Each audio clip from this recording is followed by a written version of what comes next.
Hello everyone, welcome to నా ఊహాలోకం.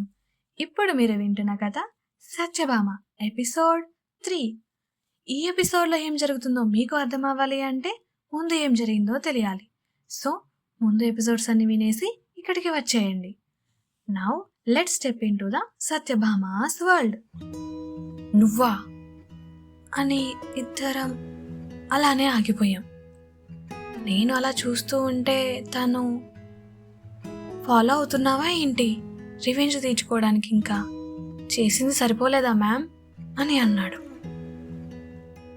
అది నేను నిన్ను అడగాలి, ఎందుకంటే నేను ఫస్ట్ వచ్చి కూర్చున్నా. అలా అయితే నువ్వు నన్ను ఫాలో అవుతున్నట్ట అని అన్నా. నేను నీలా కాదులే అని వేరే సైడ్ జరిగి కూర్చున్నాడు. వీడితో నాకెందుకులే అనుకొని దూరంగా జరిగి కూర్చున్నా. ఆటో స్టార్ట్ అయింది. సిటీ వదిలి ఊరి వైపు పరుగులు తీస్తుంది. అనుకున్నట్టుగానే చల్లటి వాతావరణం, అప్పుడప్పుడే గూటికి చేరుతున్న పక్షులు, షికారంతా అయిపోయి ఇంటికి వెళుతున్న పశువులు. సెలవులు అవటం వలన పిల్లలందరూ పొలాలలో చెట్ల దగ్గర చాలా బాగా ఆడుకుంటూ ఉన్నారు. వాళ్ళందరినీ చూస్తుంటే నా చిన్నతనం నాకు గుర్తొచ్చింది. నేను కూడా చిన్నప్పుడు అమ్మమ్మ వాళ్ళ ఇంటికే వస్తూ ఉండేది. ఆ ఆటలు, ఆ అల్లరి మళ్ళీ నాకు గుర్తొచ్చాయి. నేను ఇంతలా ఆలోచిస్తూ ఎంజాయ్ చేస్తూ ఉంటే తను ఏం చేస్తున్నాడా అని తన వైపు చూశా. తను మాత్రం నా వైపు చూస్తూ ఉన్నాడు. ఏంటి అని అడిగేలోపే సిరిపురమా వెళ్ళేది అని అడిగాడు. నేనా అమెరికా వెళ్ళేది, అయినా నీకెందుకు అని అన్నా నేను. ఓ అమెరికానా, అదేనండి, ఎప్పటి నుంచో అనుకుంటున్నా, ఎక్కడో చూశానే అని ఇప్పుడు గుర్తొచ్చింది అని అన్నాడు. ఏంటి వెటకారమా అని అన్నా నేను. మరీ మీ అంత కాదులేండి, కానీ నిజంగానే చూశానండి, గుర్తొచ్చింది అన్నాడు. అవునా, ఎక్కడా అని అడిగా నేను. అదేనండి, మీ అమెరికాలోనే ఒక ఫేమస్ మెంటల్ హాస్పిటల్లో చూసా మిమ్మల్ని. ఏంటండి, ఇప్పుడే డిశ్చార్జ్ అయి వస్తున్నారా? బాగానే వదిలిపెట్టేశారే, అసలు ఇంకా తగ్గినట్టు లేదే. ఓ వెళ్ళగొట్టేశారా తట్టుకోలేక అని అన్నాడు. ఏంటి, నాకు పిచ్చా? నాకు కాదు, నీకే పిచ్చి. ఏం మాట్లాడుతున్నావు నువ్వు? అసలు ఏమనట్లేదనా? పో ఇక్కడ నుంచి, దిగు, ఫస్ట్ ఇక్కడ నుంచి దిగు అని అరిచా. హలో, ఇదిగో దీన్నే అంటారండి పిచ్చి అని. ఈ ఆటో మీది కాదు, నేను కూడా మనీ ఇస్తున్నా. మరి పిచ్చి అనక ఏమనాలి చెప్పండి? ఎంత మంచిగా అడిగా, సిరిపురమా వెళ్ళేది అని. అమెరికా అంట, అమెరికా, సరిగా సమాధానం చెప్పొచ్చుగా అని అన్నాడు.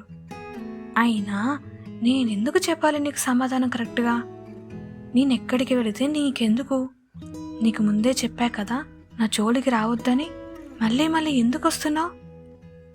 నీ పని నువ్వు చూసుకో అని చెప్పేసి ఇన్స్టాగ్రామ్ ఓపెన్ చేసి రీల్స్ చూస్తూ ఉన్నా. తనకింతలో ఒక కాల్ వస్తే లిఫ్ట్ చేసి హలో అని అంటూ ఉన్నాడు. వీడేంటి హలో అంటాడు కానీ మాట్లాడాడు, అయినా మనకెందుకులే అనుకొని రీల్స్ చూస్తూ ఉన్నా. తనే ఎక్స్క్యూజ్ మీ అని పిలిచాడు. అబ్బో ఇంగ్లీషా?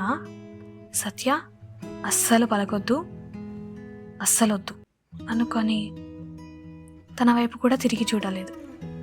ఇంతలో తనే మళ్ళీ ఏవండోయ్ మిమ్మల్ని అని అన్నాడు.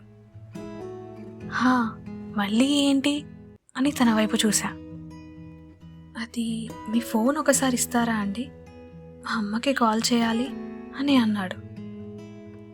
నా ఫోనా? ఎందుకు, నీ దగ్గర కూడా ఉందిగా అని అన్నా నేను. ఉంది కానీ స్విచ్ ఆఫ్ అయిపోయిందండి, అందుకే ఒకసారి ఇస్తారా అని అడిగాడు. అచ్చా అవునా, మళ్ళీ కొత్త ప్లానా? మీ ట్రిక్స్ నాకు తెలియదు అనుకుంటున్నావా? నువ్వే కావాలని ఫోన్ స్విచ్ ఆఫ్ చేసి నా ఫోన్తో మీ ఫ్రెండ్స్కి కాల్ చేసి నా నెంబర్ తీసుకొని తర్వాత కాల్ చేసి ఆడుకుందామనేగా. అబ్బా ఆశ, భామ, సత్యభామ, నీ ఆటలు నా దగ్గర సాగవు అని అనేసా.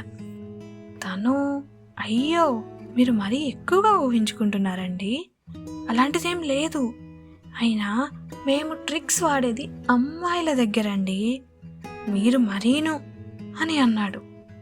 అంటే ఏంటి, ఏమంటున్నావు అని అన్నా నేను. అరే ఇదంతా కాదండి, ఒకసారి ఇవ్వండి ఫోన్, స్పీకర్లో పెట్టే మాట్లాడతా, మీరు కూడా వినండి. ఫోన్ స్విచ్ ఆఫ్ అయిపోయింది కదా, అమ్మ కంగారు పడుతుందండి, అందుకే అడుగుతున్నా ఇంతలా అని అన్నాడు.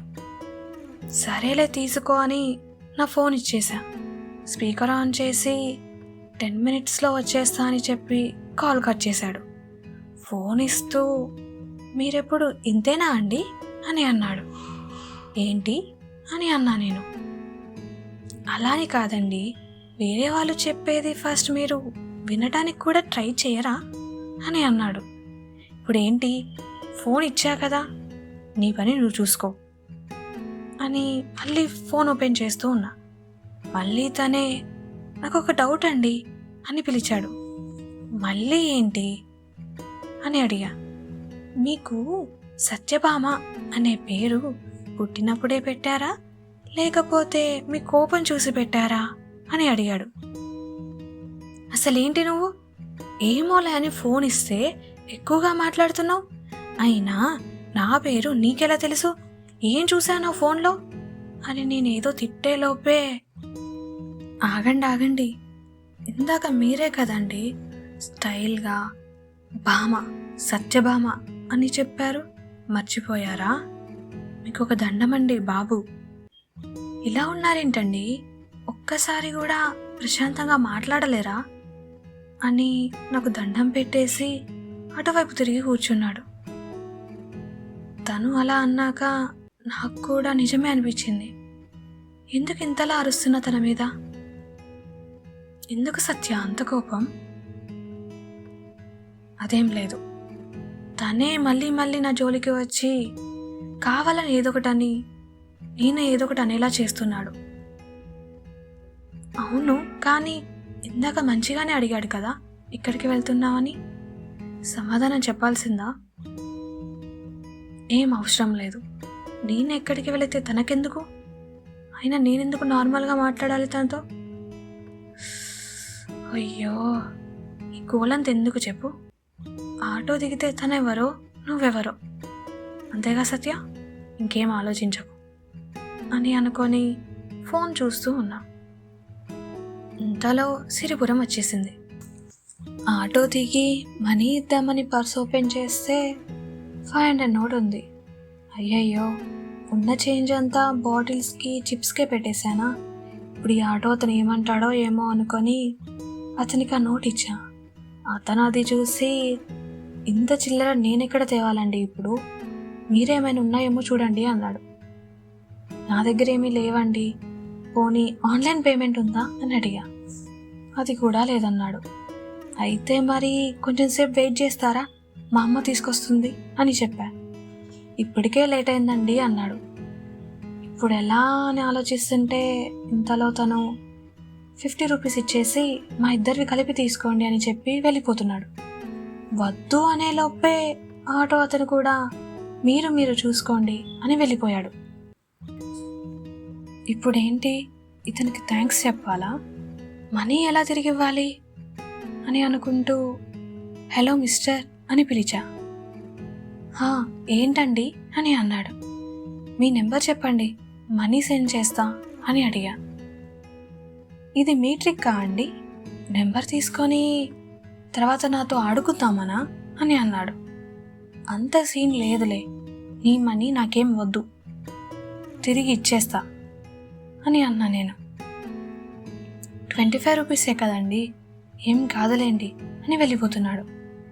నేను అలానే నిలబడి ఇప్పుడేంటి, వద్దా, నిజంగా వద్దా, సరే నీ ఇష్టం నాకేంటి అని అనుకుంటూ నేను కూడా నడవటం స్టార్ట్ చేశా. కొంచెం దూరం రోడ్కి 2 సైడ్స్ నడిచాం ఇద్దరం. ఒక జంక్షన్ దగ్గర తను ఒకవైపు నేను ఒకవైపు వెళ్ళిపోతున్నాం. ఇంతలో ఒక కొత్త నెంబర్ నుంచి కాల్ వచ్చింది. అది ఇందాక వాళ్ళ అమ్మ నెంబర్. తను వెనక్కి తిరిగి చూస్తే నడుస్తూ ఉన్నాడు. పిలవాలా ఇప్పుడు? వాళ్ళ అమ్మగారు కదా, కంగారు పడతారేమో, ఇచ్చేస్తే అయిపోతుంది కదా. పిలుద్దాం అనుకొని ఓయ్ అని గట్టిగా పిలిచా. తను వెనక్కి తిరిగి ఏంటండి అని అన్నాడు. మీ అమ్మగారు కాల్ చేస్తున్నారు అని చెప్పా. అవునా అంటూ తను నా వైపు వస్తున్నాడు. నేను కూడా తన దగ్గరికి వెళ్ళా. తను కాల్ లిఫ్ట్ చేసి వస్తున్నా అని చెప్పి కాల్ కట్ చేశాడు. నాకు ఫోన్ ఇస్తూ థ్యాంక్స్ అండి సత్యభామ గారు అని అన్నాడు. థ్యాంక్స్ అంటే గుర్తొచ్చింది, నేను కూడా చెప్పాలి కదా అనుకొని చెప్పేద్దాం సరేలే అనుకొని మీకు కూడా థ్యాంక్స్, అది మనీ ఇచ్చినందుకు అని చెప్పా. తను పర్లేదులేండి అని అన్నాడు. సరే అని వెనుకకు తిరిగా. అలా తిరిగానో లేదో ఆ వీధిలో ఉన్న కుక్కలన్నీ రౌండప్ చేసేసాయి. వాటిని చూడగానే హార్ట్ బీట్ పెరిగిపోయింది, భయం స్టార్ట్ అయింది. అలానే కదలకుండా ఆగిపోయా. తను నా పక్కకి వచ్చి ఏవండోయ్ సత్యభామ గారు, భయపడుతున్నారా? రమ్మంటారా నన్ను తోడుగా అని అడిగాడు. ఏం వద్దు, నేను వెళ్తా అని చెప్పి 2 అడుగులు అలా వేశానో లేదో 2 కుక్కలైతే మీదకు వచ్చేసాయి అరుస్తూ. అంతే, నా ప్రాణం గాల్లో కలిసిపోయింది. వామ్మో అని గట్టిగా అరుస్తూ తన వెనక్కి వెళ్ళి తన బ్యాగ్ గట్టిగా పట్టుకున్నా. అయ్యో ఆగండి ఆగండి, ఏం కాదు అని చెప్పి వాటిని తరిమేశాడు. తను వెనకకి తిరిగి అవి వెళ్ళిపోయాయండి, ఇక కళ్ళు తెరవండి అని అన్నాడు. వెళ్ళిపోయాయా అని చుట్టూ చూసా. అమ్మయ్యా పోయాయా అని అనుకున్నా. పదండి వెళ్దామని అన్నాడు. సత్య, అవసరమా ఓవరాక్షన్? పోయేదారిలో ఎన్ని వస్తాయో ఏమో పగబెట్టుకొని అని అనుకుంటూ వద్దు అని చెప్పకుండా సరే అని తల అలా అలా ఊపేశా. ఇద్దరం అలా నడుస్తూ ఉండగా ఏంటండి మనుషుల్ని అంతగా భయపెట్టేసే మీరు కుక్కలకి భయపడుతున్నారా మరి చిన్నపిల్లలాగా అని అన్నాడు. నాకు అది వినగానే నవ్వొచ్చేసింది. వామ్మో మీరు నవ్వుతారు కూడానా, వావ్ అన్నాడు. నేను నవ్వేది ఆపేసి సీరియస్గా ఫేస్ పెట్టా. అయ్యో నేనేదో జోక్గా అన్నానండి, పర్లేదు నవ్వండి అని అన్నాడు. ఇంతలో ఇల్లు వస్తే ఇదే మా ఇల్లు అని చెప్పా. ఓ మీరు లక్ష్మీనారాయణ వాళ్ళ ఇంటికి వచ్చారా అని అడిగాడు. అవును మా అమ్మమ్మ. సరే నేను ఇక వెళ్తాను అని చెప్పా. సరేనండి బాయ్ అని చెప్పేసి తను కూడా వెళ్తూ ఉన్నాడు. లోపలికి వస్తుంటే అయ్యో థ్యాంక్స్ కూడా చెప్పలేదే అని అనిపించి వెనక్కి తిరిగి వెళ్ళి ఓయ్ అని పిలిచా. చెప్పండి అని అన్నాడు. థ్యాంక్ యూ అని చెప్పా. ఆహా వెల్కమ్ వెల్కమ్ అండి సత్యభామ గారు అని అన్నాడు. అన్నట్టు చెప్పడం మర్చిపోయా, నా పేరు ఓయ్ మిస్టర్ హలో కాదండి, నా పేరు కార్తిక్, ఓకేనా అని అన్నాడు. ఓ థ్యాంక్ యూ కార్తిక్ అని చెప్పేసి లోపలికి వచ్చేసా. సో అదండి సత్యకి అంతలా కోపం చిరాకు రావడానికి కారణం కార్తిక్. సత్య గురించి అయితే మనకి తెలుసు, మరి కార్తిక్ ఎలా ఉంటాడు? సత్య చూపించే అగ్ని లావా లాంటి కోపాన్ని చల్లని వెన్నెల జల్లులలాగా ఎలా మారుస్తాడు, ఎలా? అది మీరు తెలుసుకోవాలి అంటే వచ్చే శుక్రవారం వరకు వేచి ఉండాల్సిందే. అప్పటి వరకు స్టే ట్యూన్ టు నా ఊహాలోకం. Thank you for listening.